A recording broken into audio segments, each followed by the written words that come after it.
Hi, welcome back. YouTube cut it off at 8 minutes again, and I'm wondering if it's because while I was doing my toe touches, I started talking about the debate last night, and who knows, maybe we're not allowed to chat about these things while we exercise. Maybe it's considered controversial, and I was commenting on how amazing it was to see Harper, even though he was under attack by his opponents. Naturally, they want to be in leadership, so they're going to oppose him, bring up any flaws or suspicions. That's just the way the game is played. He composed himself very well, and he answered all the questions. And in spite of that, some of the people that text in or phoned in took offense to his composure. And perhaps coming from other countries, we have a lot of immigrants who will be voting, and perhaps coming from other countries, politicians with a straight face maybe weren't always as ethical or moral as they should have been. And I know in a lot of countries they're not democratic.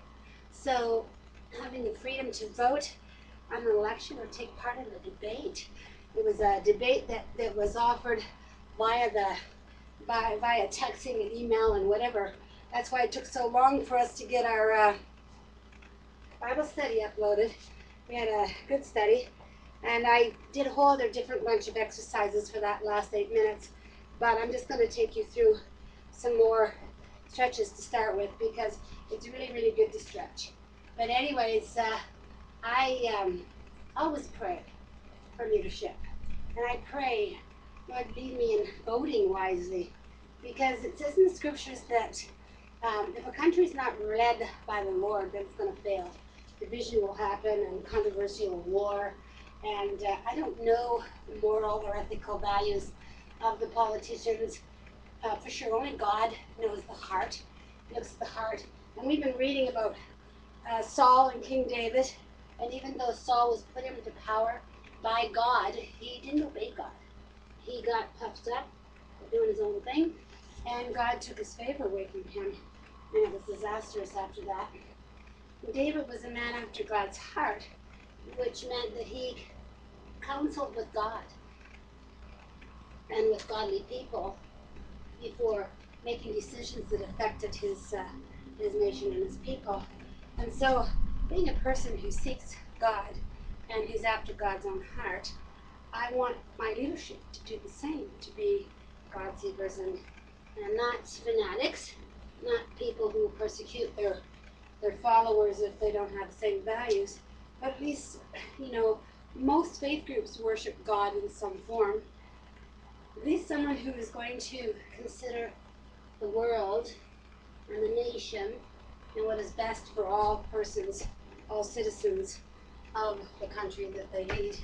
And so I did a really good ab workout this morning. It's too bad you missed it, because it's really important when you're trying to get fit. And if you're trying to stay fit, as my husband says, get fit, stay fit. It's really important to have strong abs, because your thighs and your abs are where all the stuff would congel that's bad for you, toxins, pollutants, all this stuff floating through the air now. In the fatty tissue in that pocket, it gets stored. And as you diet or exercise, a lot of that gets released. And so I'm really actually very happy that my weight isn't going down rapidly, that it's going down fairly slowly, a couple pounds at a time. I don't know if I did this already. I'm going to redo it anyway, because it's good for me. But anyways, a doctor once said to my husband, your heart is only as strong as your thighs, and your spine is only as strong as your abs. So you can have strong abdominal muscles supporting your organs in your back, then you're in pretty good shape. So in mid-years, often the thighs and the abs get a little flabby. So it's really important to do your workout to keep those things intact. There we go. And I do my over-the-shoulder ones again. And as I do them, I'm trying to be conscious of the pelvic tilt, keeping my back straight, and even moving my abs.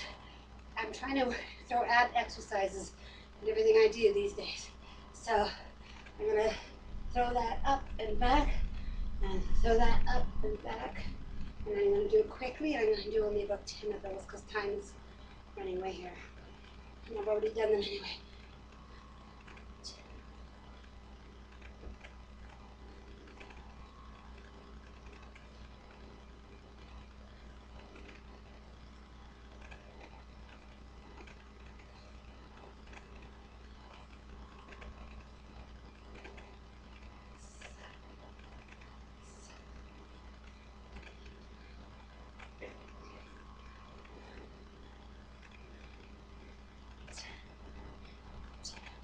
Now I'm going to do these ones here again because it's really important to keep the upper arm and shoulders in straight. And my husband really likes these ones. He always likes me to do these upper shoulder and arm ones. He's a bit of a mountain goat. He likes to climb. He doesn't climb high mountains like Mount Everest, but he likes to climb the escarpment. And so I have to have good strong legs and upper body to pull my weight up as we're scaling the ledges.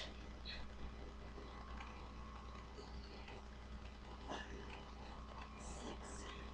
7, 8, 9, 10, 11, 12, 13, 14, 15, 16, 17, 18, 19, 20. There we go.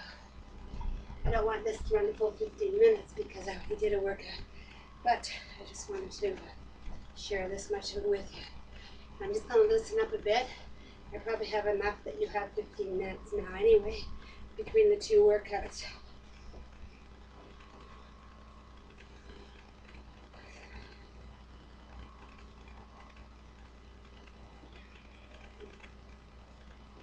And remember, get fit, stay fit.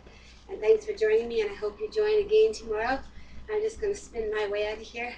Just anything else that I can work these waist with. There we go.